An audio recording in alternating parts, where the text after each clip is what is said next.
Meu nome é Gabriel Belo e esse é o Primeira Análise.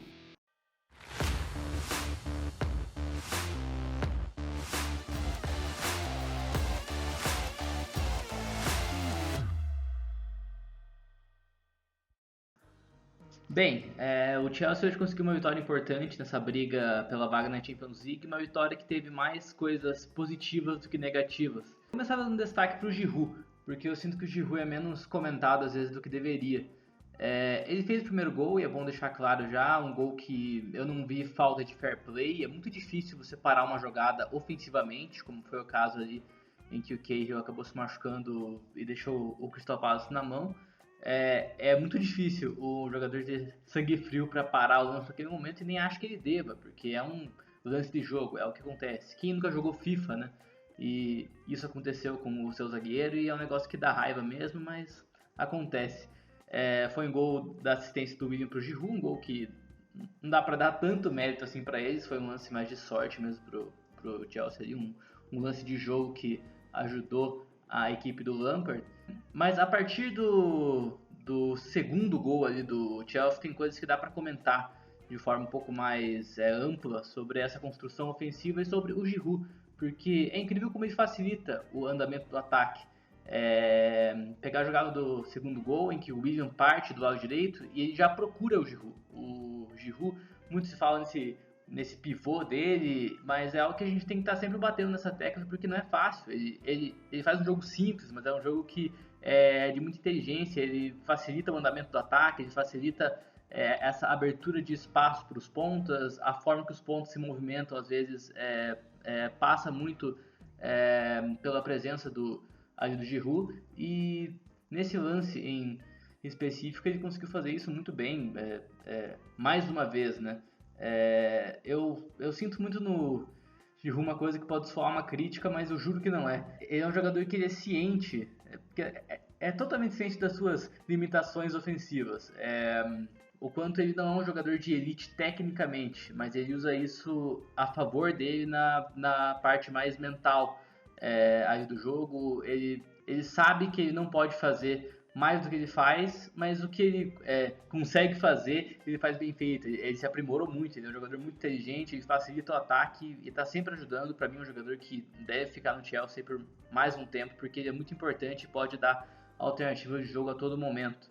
Falar um pouco também do Gilmour. O Gilmour hoje ele entra no time titular no lugar do Kanté, que estava machucado, o Kovacic também estava machucado, e chamou a atenção porque o Jorginho ficou no banco, né? Porque seria naturalmente a primeira opção antes da pausa ali por causa do Covid, mas o Jorginho ganhou, mas o Gilmour, perdão, ganhou esse espaço. O que é interessante porque tem algumas diferenças e semelhanças nesses dois jogadores. Eu acho que é até importante para comentar os gols do Palace, porque o Gilmour, ele é um jogador que ele tem mais esse ímpeto defensivo. Ele é um jogador que ataca mais a bola, ele tá sempre se movimentando, ele é muito combativo. O Jorginho, como você sabe, ele tem alguns problemas nesse sentido. Ele fisicamente ele não vai bem na parte, o que não ajuda na parte defensiva. Mas claro que na parte ofensiva ele tem mais diferenciais, e a gente vai falar um pouco mais disso daqui a pouco. Mas o Gilmour é interessante, por exemplo, no gol do Zaha, o primeiro gol do Palace, em que ele está fora de posição, porque o James ele vai sair jogando, ele erra. Nisso, o time do Chelsea está desprotegido, é pego de surpresa, e o Gilmour ele tá fora ali da posição dele, ali de primeiro volante, mas é algo que também diz muito sobre as companhias, porque se você tem um jogador como o Gilmour, que está sempre em busca da bola, está sempre atacando a posse, você precisa que pelo menos um dos seus dois volantes seja um jogador um pouco mais defensivo, um jogador que tem um pouco mais dessa consciência. Hoje foi o Barkley e foi o Mount, os dois que não tem tanto esse ímpeto defensivo. Então, são coisas que poderiam ser resolvidas com uma cobertura melhor ali pro Gilmour. O segundo gol do Palace, o gol que foi aquele gol do Benteke, que também vem um pouco disso, porque o Mount está perdidinho na marcação, ele não sabe bem quem pegar ali no lance. O Gilmour vai atrás, tenta dar o bote e aí ele deixa a frente da área desprotegida, o Christensen fica exposto, leva o drible e sai o gol. Então tem isso no Gilmour. Acho que precisa evoluir um pouco mais a parte mental defensivamente, guardar um pouco mais de posição e deixar esse ímpeto aí um pouco mais Calma, claro que é bom, ele consegue muitos desarmes, consegue várias interceptações, mas às vezes precisa ser um pouco mais inteligente aí na parte defensiva, o que não é uma crítica pesada, porque ele é muito jovem e com certeza vai ser um titular do Chelsea por muitos anos. O Jorginho é interessante porque no segundo tempo tem um momento da partida que o Palace está com muito mais posse de bola e quando entra ali o Jorginho depois do segundo gol, o Chelsea teve 10 minutos de novo em que teve muita posse de bola, o Jorginho orientando ali a saída de bola, que é algo que ele faz muito bem. Eu sinto isso nos outros jogadores, como eles olham muito pro Jorginho, para as orientações dele. Tem uma hora que o Kepa tá com a saída um pouquinho complicada, o Jorginho ele só vira as costas pro Kepa assim e o Kepa já despacha a bola, já é meio que um sinal de que não é para sair jogando curto. Então eu vejo muito essa ligação, eu não consigo ver o Jorginho como um cara que o Chelsea possa perder. Se for pensar só na parte defensiva, e o Kanté, por exemplo, o Kanté também está cometendo várias falhas. O Kanté, nessa temporada, não está conseguindo proteger a defesa da forma que ele fazia.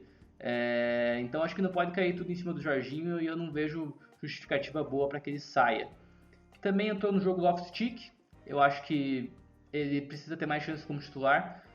Gosto do que o Barkley tem feito, acho um jogador que é mais interessante do que a torcida acaba pintando às vezes, mas se o Barkley tem tido tanta chance como titular, eu acho que o Loftus-Cheek também precisa ter, porque é um jogador que tem muita capacidade, é muito jovem, precisa ter sequência o quanto antes. Quando ele teve na temporada passada, ele mudou o time com o Sarri. Na defesa, comentar um pouco do James, ele cometeu uma pequena falha lá no primeiro gol, como eu disse, mas de modo geral ele foi bem sólido, mas acabou desperdiçando muita posse ofensivamente, muito cruzamento sem propósito, enfim, tem que ter mais foco nisso.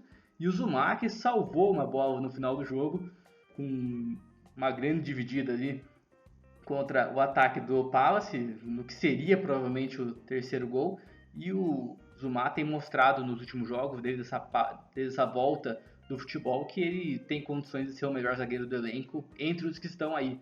Já comentei no vídeo anterior que eu fiz aqui para o Chelsea Brasil que eu contrataria mais um zagueiro para ser o soberano, para ser o líder da defesa, e aí isso possivelmente ocasionaria numa saída do Christensen ou do Rudiger, ou talvez do Christensen e do Rudiger, mas o Zuma eu mantenho no elenco. O Zuma é um jogador que teve momentos difíceis na carreira, até pela parte física muitas vezes, mas quando ele teve sequências, ele geralmente conseguiu performar bem. Ele era uma promessa há alguns anos, agora já passou um pouco do tempo dele, mas ele continua sendo um bom zagueiro. Eu acho que ele pode ainda melhorar mais do que ele já tem performado, né? Também o Abraham entrou no segundo tempo, conseguiu acabar com a seca depois de uma bela assistência do Loftus-Cheek, esperamos que dê confiança para ele.